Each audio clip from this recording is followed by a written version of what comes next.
It is not often we have the opportunity to include such a respected academic whose passion lies in many of the values important to you as individuals and the institutions for which you work. And today we are honored to be joined by Jonathan Haidt. John is the Thomas Cooley Professor of Ethical Leadership at NYU Stern School of Business, where he is also applying his research on moral psychology to business ethics through his work with our friends at Ethical Systems. And I would like to extend a special thanks to Ethical Systems Executive Director Aziz Falabi, her colleague Jeremy Willinger, and all of their colleagues who are joining us today as well from Ethical Systems.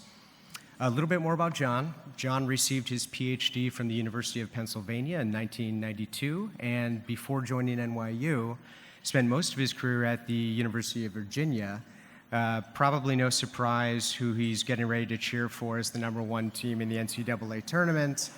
I know a couple of my colleagues are very happy to hear that, being big Virginia fans themselves. John is also the author of several noteworthy publications, most recently his book, The Righteous Mind: Why Good People Are Divided by Politics and Religion. In these often polarizing times, we know many of your organizations wrestle with, at a number of levels, the issues that can divide society and also disrupt the cultural connectivity within your organizations. And so many of these issues have ethical foundations. We have seen and felt the tension, perhaps all too frequently in the past 12 to 18 months, but what this is actually sparking is a real sense of company responsibility and purpose through it all.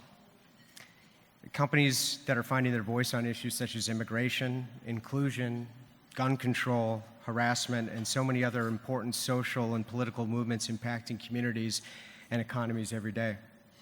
We are at an unprecedented stage of corporate involvement, corporate citizenship, and corporate action. This all truly matters. Through his remarks on maintaining ethical culture in a politically charged world, John is kind enough to lend his voice to the conversation and his expertise to give us all a chance to think about this in perhaps an even more enlightened way, the details of which should resonate with you, not just at a professional level, but a very human level too. Please join me in welcoming John Haidt to the Global Ethics Summit.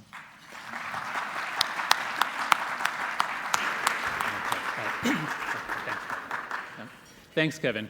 Thanks so much. Excuse me. So, well, good afternoon, Ethisphere. We're here to talk about business ethics in a politically charged time, so I thought I should open up with a joke about President Trump. It seems last week, no. I'm not going to tell a joke about President Trump. I just wanted to test your emotional reactions. In the first 7 seconds of my talk, how many of you felt some sense of, oh my God, no, or like rising blood pressure or shock? Or how many of you felt a negative emotion when I said that? Raise your hand if you felt something negative. Okay, you guys are ahead of the curve. How many of you were disappointed that there wasn't a joke? Raise your hand. Okay, all right, I got a sense, I got it, all right. So as Kevin said, well, I study moral psychology, and I do two primary areas. Since I moved to Stern in 2011, so I've always studied morality, moral psychology, where it comes from, why we care so much what other people are doing, why we form groups and teams to fight other groups. And when I moved to Stern in 2011, I started applying moral psychology to business ethics, and that's what led me and some others to found Ethical Systems. But all along, since the early 2000s, I've been studying political psychology. I've been very alarmed by our rising polarization back in the early 2000s, and boy, has it gotten worse. So I have these two lines of work, and I thought that they were separate lines of work, and they were separate lines of work until last August. In August, things changed, and they are no longer separate. That's what I want to talk to you about. So, first, line one, and I'll show you how they intersect.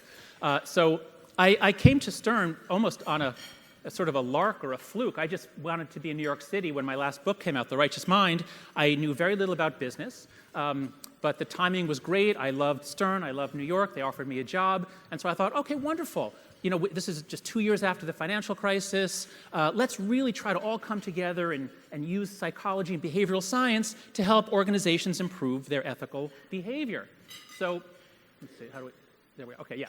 So I started reading. Okay, I've got to learn about accounting, compliance. I'd never really heard, I didn't know there's such a thing as a compliance officer, corporate, all these things. I started reading and reading and learning, and the list just kept growing. The things that I had to learn was impossible in one lifetime. And so I realized there's no way that anyone can figure out how to help companies improve their ethics. This has got to be a team effort with a lot of different disciplines. And so I started inviting friends, people I knew who were experts in these areas, and eventually we just put up a site, and then it grew. And so if you go to ethicalsystems.org and you click on About Us, you'll see there's about 25 of us, some of, Dan Ariely, Max Bazerman, so many are names that you know. Francesca Gino, Adam Grant. So we have a lot of the top people who are studying ethics in organizations. And if you go to the site, the heart of it is the research tab. Because what we're there to do, as it says, is to make the world's best research available and accessible for free to anyone interested in improving the ethical culture of an organization. So if you click on the research tab, you'll see we have a page on cheating and honesty. What's the research there, and how can you use that to reduce cheating? What's the research on decision-making, fairness, leadership, negotiation? We have all kinds of information. That's our main function, is to bring the academic work, make it accessible and useful to you. Now, so just for example, if you click on the leadership page, there's a little opening, paragraph or two to frame the discussion. Then we tell you, here are the main areas of empirical research. Here are some ideas to apply. Here are some articles if you want to read further, some videos. So that's what the site is really all about, is making the academic research available. A perspective that we've developed over the years as we've been, most of us are coming out of a sort of an individual psychology level, and we're trying to give advice to organizations that are incredibly complex. And so a way that we've come up to think about organizations is this. Businesses, organizations, they're composed of people. And so at one level of analysis, you can think of a business as being a bunch of people. And each person has an individual psychology, and we know a lot about that psychology. So if you've read the book Nudge, or Dan Kahneman's book, Thinking Fast and Slow, there's a lot of research on why people make bad decisions, on how to encourage them to make better decisions. So we have a lot of research at the individual level. But when you put individuals together, they don't just circulate randomly like billiard balls. They form groups. They're put into groups, and they'll form subgroups. So each of these groups could be a small company, it could be a division within a company, it could be a small work group within a division. Whatever it is, if you put people together in groups, within a few weeks, they'll develop their own jokes, norms, ways of doing things. So that's culture. And cultures are nested within cultures are nested within cultures. And you really get the biggest bang for your buck if you can influence the norms, if you can influence things at this mid-level. But these groups aren't just floating around like amoebas in a test tube. They are nested within a larger cultural and legal ecosystem. So you could think of it as the United States. You could think of it as the global standards for some industry. Whatever it is, businesses or organizations are operating within a much larger sphere which is constantly changing. The norms around gender and sexual relationships are changing rapidly, and that influences what happens at work and what your job is.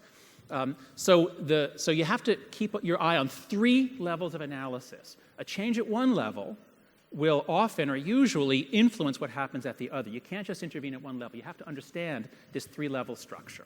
Okay, so that's the business ethics side of it. That's line one. So Azish and Jeremy and I and our collaborators, we were happily doing what we were doing. And then in half the time I was working on my other moral and political psychology stuff. So here's my book, The Righteous Mind, came out in 2012. In Britain, they have a different publisher with a different art department, so they came up with this cover, which it kind of captures what's going on, but I'm glad it's not the one that we use in America. I would lose certain audiences, but I'm glad I can show it at conferences. And this is the paperback cover where I suggested the idea to them of how about an angel and devil? All this demonization that we do. All right, so this is my other line of work. Now, as I said, I've been getting very alarmed by rising polarization. So in 2007, I started another organization of political scientists and social psychologists who are trying to bring the academic work to bear on improving our political system. That is utterly hopeless compared to using research to improve business. But we've been trying with Obviously, no success whatsoever. I've given 3 TED Talks on this topic. Things just keep getting worse. Maybe I should stop giving TED Talks. But let me show you, in terms of data, what has happened. It is shocking. Raise your hand if you're not an American citizen. How many people here are from other countries besides the United States? Okay, a number, but it's mostly American citizens. And unfortunately, whatever happens in America affects everyone else. So here's what has happened to America, and other people in other countries need to be aware, because this rising polarization is happening in some countries too. Every few years, the Pew surveys, the Pew Charitable Trust, or their survey arm, asks a nationally representative sample, and they went back and they found, hey, here are 10 items that we've been asking since the early 90s. And so they can track what's happened. So it's items about poverty, race, immigration, homosexuality, regulation. There are 2 or 3 items about business. And here's what they find. What they do is let's start with gender. So how far apart are men and women? So if you take the average response on the immigration item of men and the average response of women, whether it's higher or lower doesn't matter, just what's the absolute value of the difference? 2 points? Fine, 2 points. Go through the 10 questions. What you find is that back since 1994, men and women have been about 8 points apart. And in the most recent survey conducted last year, they were 7 points apart. So there's no change. Men and women are not coming apart in terms of their views about specific political issues, okay? The only one of these lines that is coming apart is religious attendance. So it used to be that if you went to church or synagogue on a weekly basis, your political attitudes were only a few points different from people who didn't. It didn't used to be a big difference. But between 2004 and 2017, that is more than doubled from about 5 or 6 points to 11 points. So we are beginning to come apart by religion. Not by religion, by religious participation. Religious people of all religions are now different from non-religious people of all religions. But that is nothing compared to what has happened to us by party. Here's the line for party. And most of this is since 2004. It's been growing since the 90s. It has been shooting up since 2004. The 21st century has been a really bad and difficult century for American democracy. Let's see. Okay. Okay. So, as I watch this happening, now I hope this. We didn't check this with the AV. I hope this is going to play. Maybe you'll have to click on it. Can you play this? I tried to animate. Maybe you can click on it. We should have done this in rehearsal. Let's see. Yeah, great. So the metaphor that I came up with watching this all happen is it's like, we got conservatives and liberals, and they used to be able to talk together, and they could work together in Congress. Let's try it again. That didn't really... all right, I'll have to walk you through it. What it's supposed to illustrate is the metaphor that we have political diversity in the country, and people used to be able to meet each other and talk, and you saw that in Congress. There were friendships across party lines. But imagine somebody put a giant electromagnet, like a gigantic positive pole and negative pole, on either side of the country, and then they started cranking up the current so that now it's 1 billion megawatts, or whatever the units are, of electromagnetic force. Anything that has a slight charge is going to get pulled one way or the other. And so if this animation had worked, you'd see these balls moving around, and then gradually they just move to their respective spots. That's what's happened to us. It's very important to keep in mind, because that's what will happen, or is happening to businesses. If a business has a charge on it, it will get pulled as the current goes up and up and up.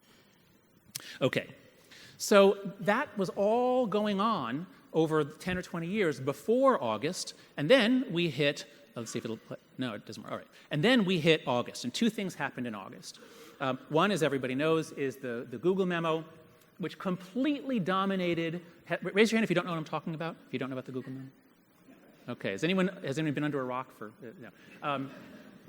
And then that completely dominated headlines, and especially in psychology, and my God, it was a huge thing, but only for 5 or 6 days, because then the Nazis marched in Charlottesville. And then, and then there was the nuclear war thing. Remember nuclear war from last August? That was also really scary. So let me just run through them briefly, because you'll see how they affected. So, of course, James Damore writes this memo, just to walk through it in the briefest fashion. He returns from diversity training. He writes an internal memo about why he thinks this is a waste of time, why he thinks it's wrong. He thinks Google should not be doing diversity this way. In the memo, he reviews the psychological research on gender differences. Now, he actually does a pretty good job of this. Me and my team at Heterox Academy, we reviewed it. We got every relevant review study. He mostly focused on differences of interest and personality.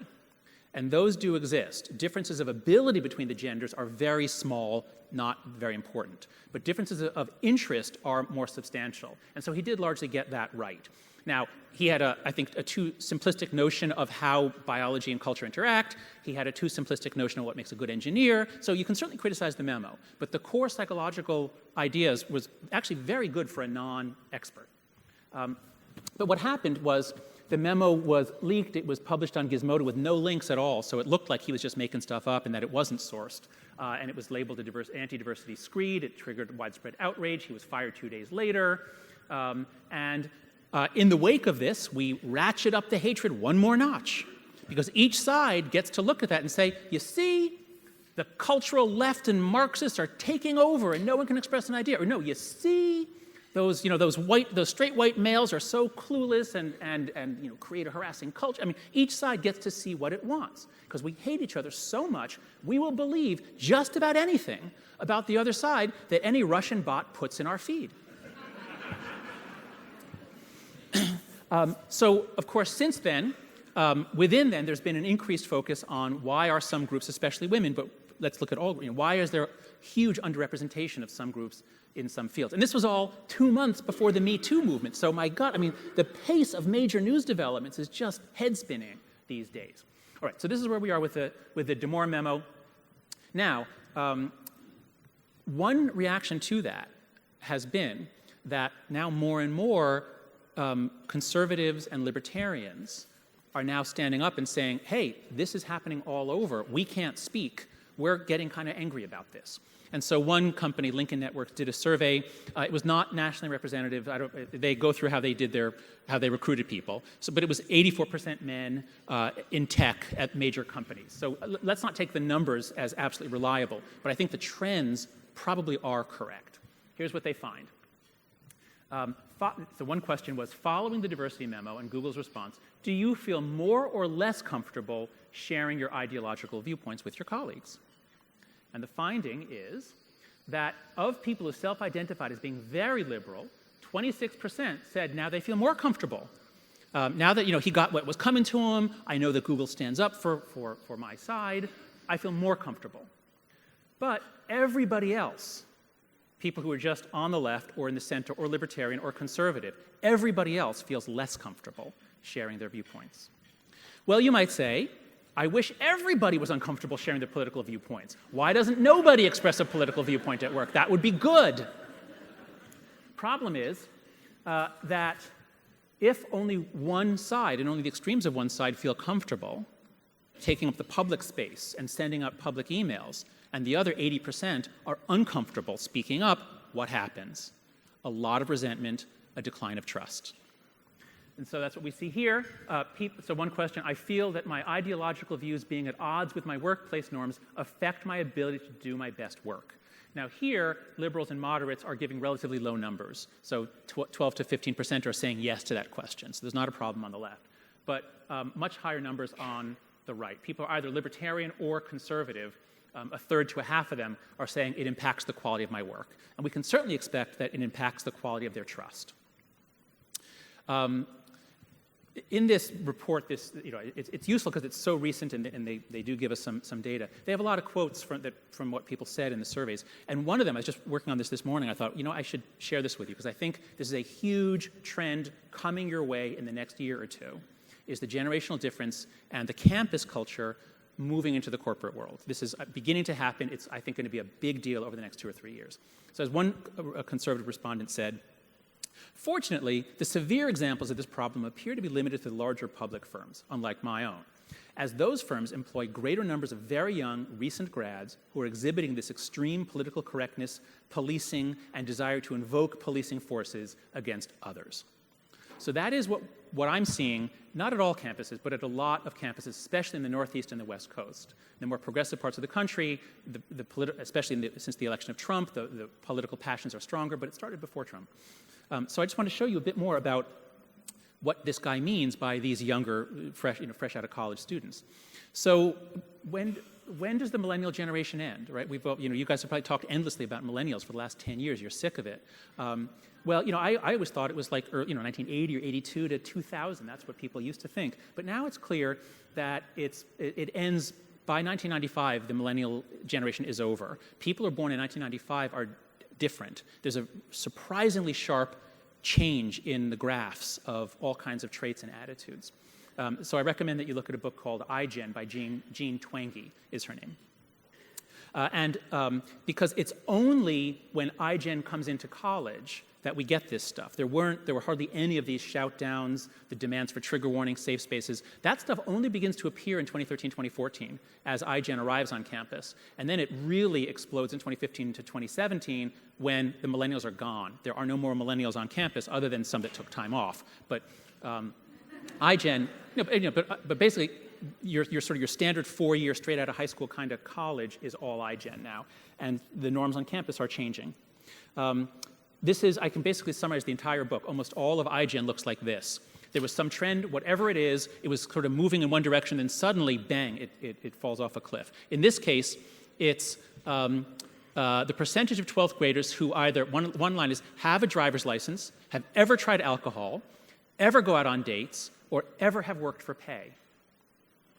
These are what we might call life experience. These are the things that most of us, we couldn't wait to do all 4 of these things, most of us. And in the millennial generation, it was sort of drifting down a bit, but once iGen comes into the data set, these are high school students in this data. Once iGen comes in, they're not doing these things. They're on their iPhones. They're interacting by social media. They're not going out without parental protection. Now, this is not their fault. Tech, in part, did this to them, and crazy norms of paranoid parenting where we think that if we let our kid out of our sight, he's going to be kidnapped. That, I think, is what did it to him. But this is the result, is that the people you are now hiring straight out of college, those people have not had the experience of getting into a car and driving by themselves to pick up somebody and go out or whatever. They've had just much less life experience. They've been overprotected. What they do have a lot more of is anxiety and depression. This is stunning. This is terrifying. If you have teenagers, especially if you have a teenage daughter, please pay close attention. This is not getting enough attention. So one question on a national survey of college students, first-year college students, do you have a psychological disorder, such as depression?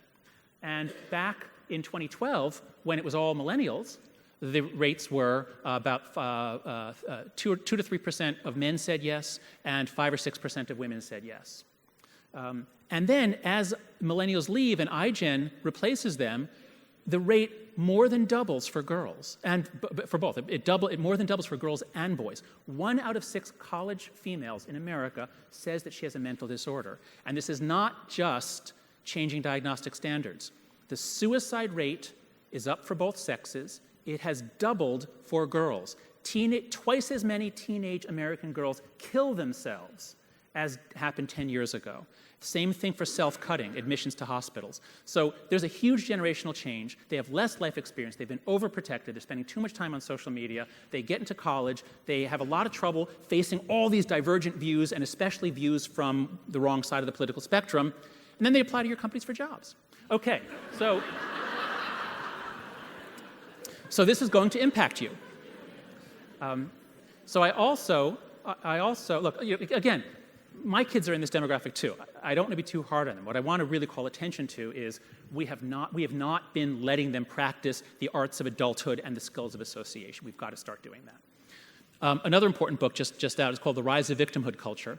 They analyze the origin of the whole interest in microaggressions and safe spaces, and what they claim is that increasingly teenagers, especially, or young people, have somehow created a culture in which you get prestige, not by being tough or strong or independent. You get prestige by emphasizing how much you have been victimized or by standing up for victims.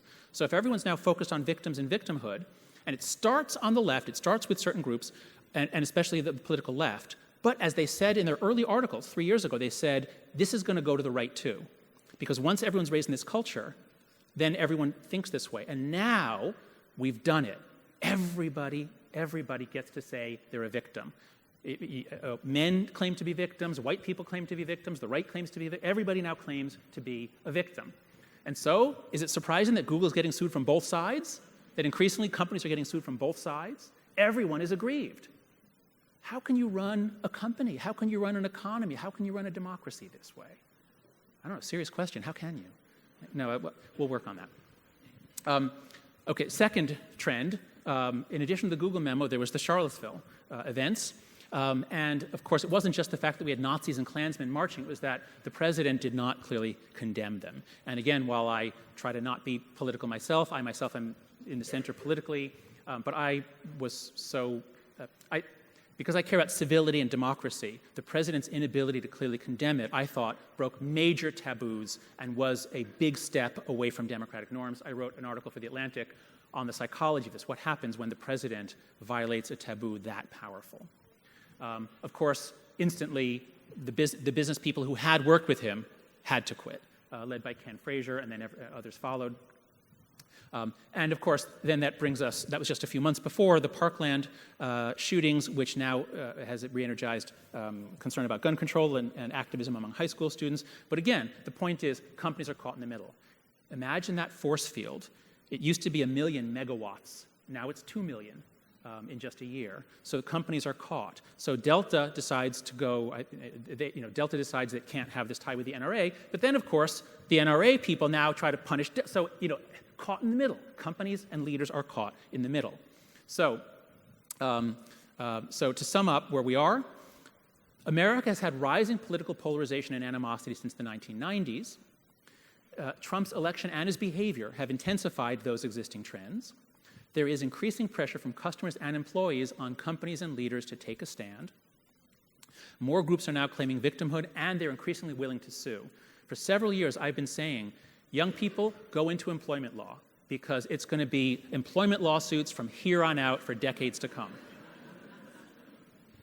And we have declining trust within companies and everywhere. Speak-up culture is now much harder. Leaders of most institutions are in a more perilous position than they were 2 years ago. That's also true of rabbis and ministers and the heads of any organization. Leadership is much harder now than it was a year or two ago because of this problem. So, how to lead in polarized times? So just some general advice is, well, from Ken Frazier has some good points. The role of the chief executive has never been more complex or consequential. Business leaders today are reshaping the internet, doing all these amazing things. But being a chief executive is no longer just about running a company. It means taking political stands on everything, from immigration to gun rights. It means weighing in on tariffs and taxes, all while balancing short-term profits with long-term goals, dealing with activist investors, and attracting talented employees. It's hard. And so I just want to offer a few psychological principles for leaders of any organization. The more you emphasize common identities and shared fate, the more you emphasize one for all for one, the more leaders show conspicuous shared sacrifice, that I'm there with you, we're all going through this together, the more you'll be able to do the following things. It's important to emphasize shared threat. We are facing a huge threat as a country. This is threatening to many or most companies. And so if leaders emphasize that and say, look, we got to make it through this. We all depend on this company to be successful. We think we have a great product. We have great customers. Let's not blow it by going into civil war ourselves. We got to work together on this. Emphasize and model giving the benefit of the doubt. This is a skill we are losing in this country. We have to give people the benefit of the doubt. Listen and then acknowledge what matters most to each group. It's especially important. There was a lot of sessions here about diversity and inclusion. So all of that is important, and it's more important now. And then I would say encourage people to not bring their whole self to work, because no matter what you think about that, you're basically bringing in these polarized, magnetically charged topics. It's going to rip things apart. So in general, that's what I think leaders should be talking about. Now, I'll just close with some specific advice for ethics and compliance officers. How do you do that in a polarized time? So a few ideas. One, the more you create formal bureaucratic methods to resolve disputes, the more you energize victimhood culture. Because victimhood culture is all about mounting a response to pressure an administrator to take action on your side against the side that you are opposed to. So the more you say, here's the dispute resolution mechanism, here's what you do, the more you're encouraging victimhood culture in your organization. Rather, I would recommend, and again, I just made these up over the last couple of days thinking about coming here. So this is just I want to get the conversation started. Afterwards, I hope you'll go to the ethical systems table and talk with Azish and Jeremy. I have to go soon after this, but here are my suggestions. Try to do more things informally. It's going to take a lot of social skill to navigate. And I've been very impressed when I've talked with ombuds people, or companies that have them. It's very important to keep information flowing. It's crucial to measure and monitor your ethical culture, especially trust in management and speak up culture, and do that by politics. Always ask, are you on the right or the left or libertarian? Because as we saw, one side might say things are fine, but the other half might be saying things are terrible. So you've got to really measure and monitor what's going on. And I would specifically urge including politics or ideology along with other kinds of diversity. Every way that people can organize themselves into a group and believe that they are victimized, and they often are, I'm not denying it, I'm just saying the new landscape now involves politics and political minorities as groups that can sue. And lastly, again, encourage people to not bring politics to work, but explain why. Just say, this is not, that we don't want, we understand there are generational changes, but man, if we're going to succeed, if we're going to make this thing great, if we're going to work together, we're going to have to find ways to accommodate to this rising era of polarization. So thank you. Good luck to you all in this era.